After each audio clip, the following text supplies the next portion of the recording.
تو پوچھنا تو بنتا تھا نا کہ یہ کون ہے. اب بادشاہ کو پتہ تھا کون ہے، جان بوجھ کے کہنے لگا لا عارفہ، میں سے نہیں جانتا یہ کون ہے.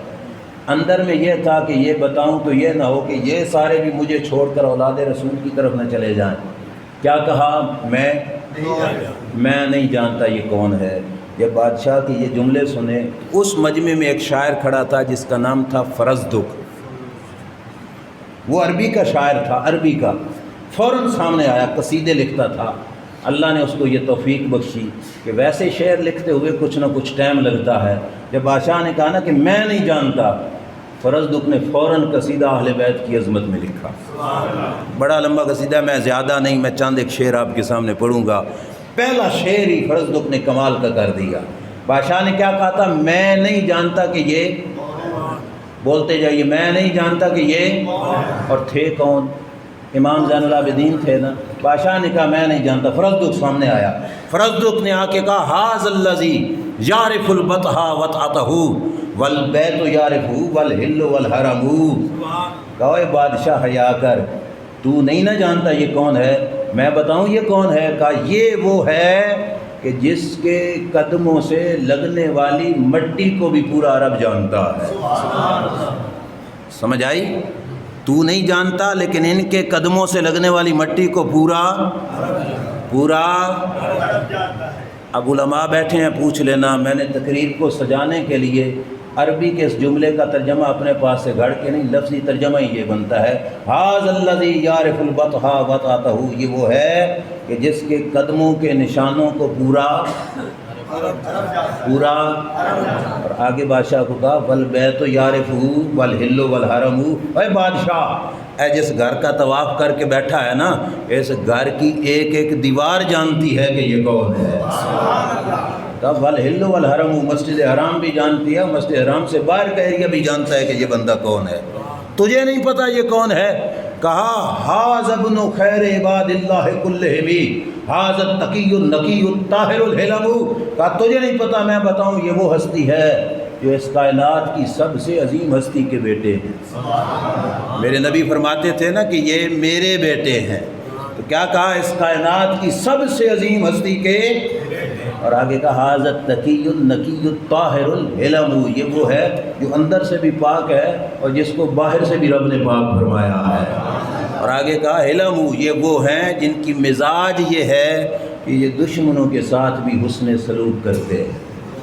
آگے سنو، بادشاہ کو فرزدق نے کہا ھذا ابن خیر عباد اللہ کلہم.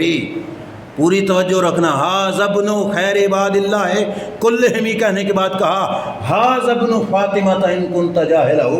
اے اندھے، تجھے نہیں پتا تو میں بتاؤں، یہ فاطمہ بنت رسول کا بیٹا ہے. یہ سیدہ خاتون جنت کا بیٹا ہے. اور آگے سنو، کہا بجدہ انبیاء اللہ قد ختموا. یہ اس گھرانے کا ہے جس گھرانے کے ان کے نانے کے سر پہ رب نے ختم نبوت کا تاج سجایا.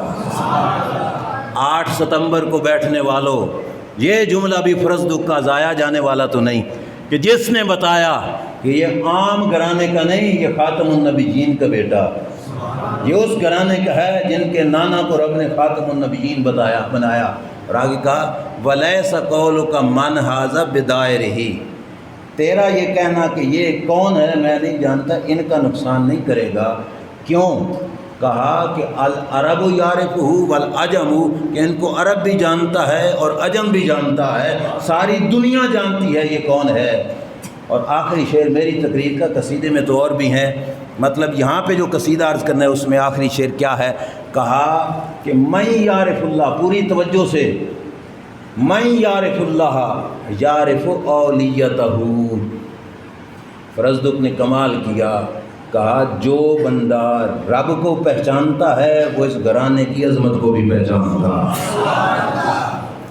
جو بندہ رب کو پہچانتا ہے وہ اس خاندان کی عظمت کو بھی، اس خاندان کی عظمت کو بھی. اب دلیل بھی دی، ہو سکتا ہے کسی کو سمجھنا ہے، دلیل دی. اس نے کہا فَإِنَّ الدِّينَ مِن بَيْتِ هَذَا نَالَهُ الْأُمَمُ. وجہ یہ ہے کہ سارا دین سارے جہان نے ان کے گھرانے سے پایا ہے. جہان والوں کو دین ملا تو ان کے. لہٰذا اب نماز دین میں ہے کہ نہیں؟ جو نماز پڑھتا ہے اسے گھرانے والے کا پتہ ہی نہیں ہوگا کہ کس کے گھرانے سے ہمیں نماز ملی ہے۔ مدینے کے تاجدار کے دربار سے ملی ہے، روزہ ملا تو ان کے گھر سے، حج ملا تو ان کے گھر سے، زکوٰۃ ملا تو ان کے گھر سے، کلمہ ملا تو کہا فالدین من بیت ھذا نال الامم، جو رب کو جانتا ہے وہ اس گھرانے کو ضرور جانتا ہے، اسے حیا ہوگی، پتہ ہوگا کہ یہ گھرانہ کون سا ہے۔ اب مجھے یہ بتاؤ کہ امام علی مقام کی محبت میں بیٹھنے والوں، امام علی مقام کی ذات اقدس کے ساتھ پیار کرنے والوں، کربلا کے میدان میں جو دو قومیں ٹکرائیں، ایک تھی حسینیت اور دوسری کیا تھی؟ دوسری کیا تھی؟ جتنے سارے بھائی بیٹھے ہو، یہ کس پارٹی کے ہے؟ وہ حسینیت زندہ باد کہنے والے کہ کچھ اور؟ حسینیت حسینیت یزیدیت، سارے بولو یزیدیت۔ اے علماء کے سامنے میں بیان کروں بھلا حسینیت کیا ہے؟ وہ بولیے نا، بتاؤں حسینیت کیا ہے؟ جس حسینیت کو ہم زندہ باد کہتے ہیں ذرا سنو کیا ہے، اور جس یزیدیت کو ہم مرد آباد کہتے ہیں وہ بھی سنو کیا ہے۔ پھر اپنے اپنے گریبان میں ہم سب نے جھانکنا ہے کہ حسینیت زندہ باد کا صرف نام لینا تو کافی نہیں، حسینیت کو زندہ کرنا پڑے گا، غلام بن کے خدمت اور نوکری۔ حسینیت کیا ہے؟ سچا ہونا، سچ کے ساتھ رہنا، سچ پہ ڈٹ جانا اور سچ پہ قربان ہو جانا۔ بول پڑو، سچا ہونا، سچ پہ قائم رہنا، سچ پہ ڈٹ جانا اور سچ پہ مر جانا۔ مر جانا اس واسطے نہیں کہا نا کہ وہ زندہ ہیں، قربان ہو جانا۔ یہ سچ پہ یہ کیا ہے؟ تو بولیے یہ کیا ہے؟ 14 صدیاں بعد بھی جو سچ کا حامی ہو، سچ پہ قربان ہو جائے، ہم اسے حسینیت کا چوکیدار سمجھتے ہیں، حسینیت کا چوکیدار سمجھتے ہیں۔ ہمارے لیے سبق یہ ہے کہ ہم سچ کے ساتھ رہیں، سچ پہ ڈٹ جائیں، اور موقع بنے قربانی کا تو سچ پہ۔ یہ کیا ہے؟ اب مقابلے میں یزیدیت بھی سنو، جھوٹا ہونا، جھوٹ پہ اڑ جانا اور جھوٹ پہ ہی مر جانا۔ یہ کیا ہے؟ بولیے۔ اب ہم حسینیت زندہ باد کے نعرے لگانے والے ہیں، اپنے اپنے گریبان میں ہم نے جھانکنا ہے، ہماری زبان دن میں کتنے سچ بولتی ہے اور زبان ہماری دن میں کتنے جھوٹ بولتی ہے۔ اگر درجنوں جھوٹ بول کے ہم کہیں یزیدیت مرد آباد، تو کیا مطلب؟ اسیں آپ بول پڑو، اسیں آپ ہی مرد آباد، یہی مطلب بنے گا نا۔ یہ ایک پہلو ہے حسینیت کا۔ اب سنو دوسرا پہلو، امام حسین کی حسینیت یہ ہے۔ پہلے یزیدیت سن لو پھر میں حسینیت کی طرح۔ امام سیوطی نے لکھا انہو کان یدع الصلوات، کہ یزید کے کالے کرتوتوں میں سے تھا کہ وہ تارک نماز تھا۔ کیا تھا؟ تارک نماز کا مطلب ہے نماز چھڈن والا، نماز تو نماز چھوڑنا کیا ہوا؟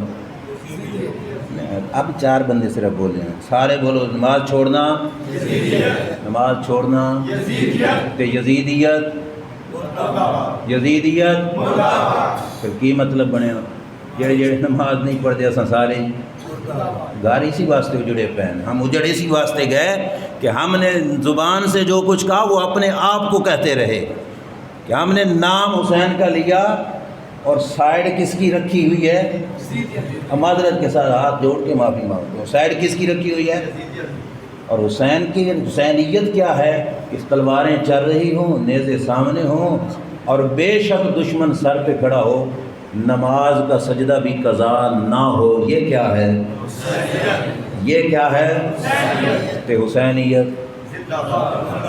یہ اگر ہم اپنا لیں گے تو پھر انشاءاللہ زندہ باد بھی ہو جائیں گے۔ حسینیت، یزیدیت۔ اب تیسرا پہلو سننا، تیسرا پہلو یہ ہے کہ یزید کے کالے کرتوتوں میں سے تھا کہ اس نے گانے بجانے والی عورتیں پیسوں پہ رکھی ہوئی تھیں، اور پیسے دے کر ان کے گانے باجے ساز باجے سنتا تھا۔ گانے باجے کے پروگرام کرنا کیا ہوا؟ گانے باجے کو پسند کرنا، گانے باجے کے ساتھ رہنا، کہ یزیدیت۔ ٹھیک ہے، اب حسینیت سنو توجہ سے۔ حسینیت کیا ہے؟ یزیدیت تو ہے گانے کے ساتھ رہنا، اور حسینیت یہ ہے کہ سر نیزے پہ لگا ہوا ہو اور زبان قرآن کی تلاوت کر رہی ہو. یہ کیا ہوا؟ اور بولیے یہ کیا ہوا؟ حسینیت. اگر گھر میں یہ زندہ ہے تو سمجھو پھر انشاءاللہ زندہ باد. اور اگر یہ ہے کہ ہمارے گھر کی الماریوں میں پڑا ہوا قرآن صرف کسی کے سوئم پہ کھولا جاتا ہے، چالیسویں پہ کھولا جاتا ہے یا رمضان میں کھولا جاتا ہے، تو پھر ہم حسین کے دھڑے کے تو تھوڑے بہتے رہ گئے. وہ بولیے نا، جس حسین نے سر نیزے پہ رکھوا کر بھی تلاوت قضا، بولیے تلاوت قضا اسی کدے کیتی ہی نہیں، تو پھر ہم نام کے حسین ہی رہ گئے. حسین پاک بھی کہتے ہوں گے کوفے والوں نے فراڈ کیا، بعد والے پتہ نہیں کیسے فراڈ کرتے ہیں، نام میرا لیتے ہیں، کام یزید کے کرتے ہیں. تو اس واسطے ان چیزوں کے ساتھ ہونا جو حسینیت والی ہیں، یہ ہے حسینی بننا. اور بولیے یہ ہے آخری بات حسینیت اور یزیدیت کے فرق کی. یزیدیت یہ تھی کہ وہ جانوروں کی آپس میں لڑائیاں کرواتا تھا اور جانور کے جیتنے پر بہت زیادہ خرچہ کرتا تھا، جانوروں کو آپس میں لڑاتا، اس کو دیکھتا، اس پہ خوش ہوتا.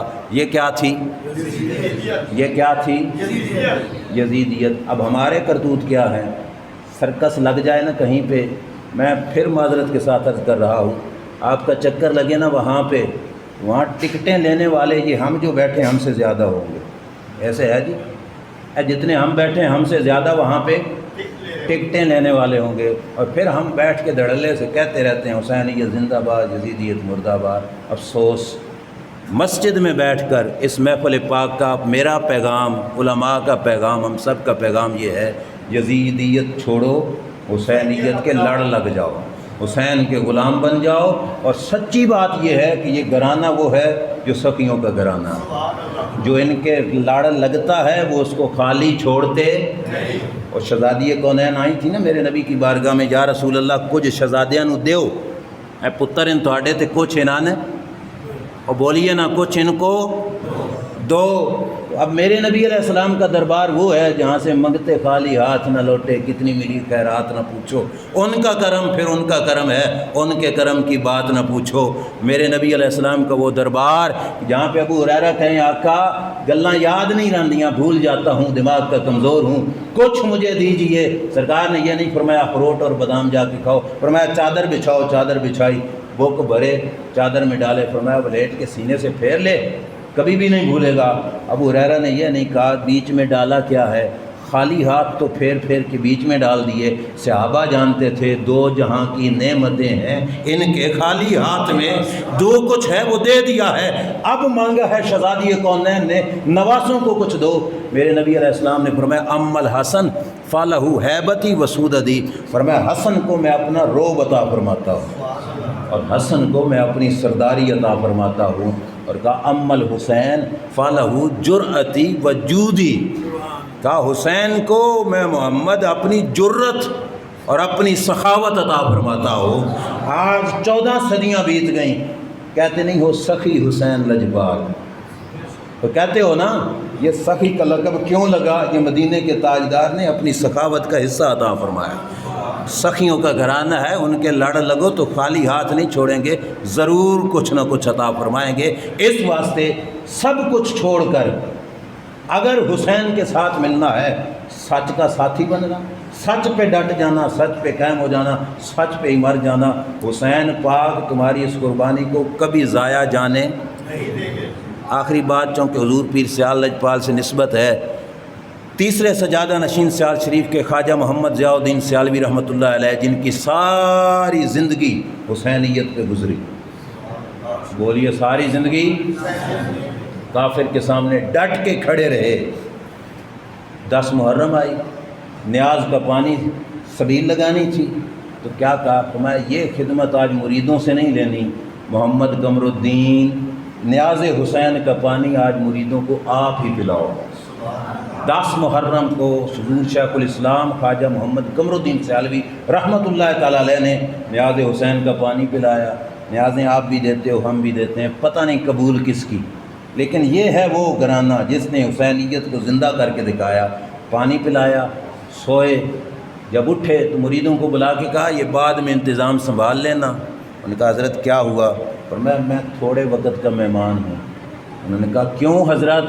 کہا یہ پانی نہیں سبیل لگائی۔ کہا پھر؟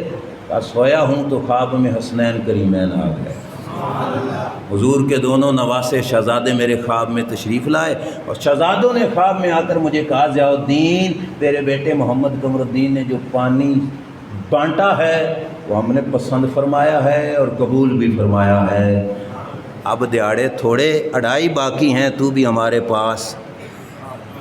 ہمارے پاس آنے والا ہے۔ فرمایا میرا ذوق کہتا ہے 2.5 سالوں کی، 2.5 مہینوں کی، 2.5 ہفتوں کی بات نہیں، 2.5 دنوں کی بات ہے، بس 2.5 دنوں کے بعد میں بھی پردہ کرنے والا ہوں۔ 10ویں کا آدھا دن گزرا، 11ویں اور 12ویں کا پورا دن گزرا، اور حضور خواجہ محمد ضیاء الدین دنیا سے پردہ فرما گئے۔ جنہوں نے دل سے کیا ہو شہزادے ان کی نیاز کو لجپال گھرانہ ہے، قبول بھی فرماتے ہیں اور عظمتیں بھی عطا فرماتے ہیں۔ اس محفل پاک میں آ کر میری دعا ہے کہ ہمیں اس گھرانے کی رب ذوالجلال کامل محبت عطا فرمائے، ہم زندہ رہیں تو حسینی، موت آئے تو ہمیں حسینیت پر، اور اللہ کل قیامت کے دن ہمارا حشر کرے تو حسینوں کے پاک کے غلاموں میں ہمارا حشر فرمائے۔ اور یہ محفل پاک جن بھائیوں نے سجائی، اللہ تعالیٰ سب کا آنا مل بیٹھنا اپنے دربار عالی شان میں قبول و منظور فرمائے۔ وآخر دعوانا الحمد للہ رب العالمین۔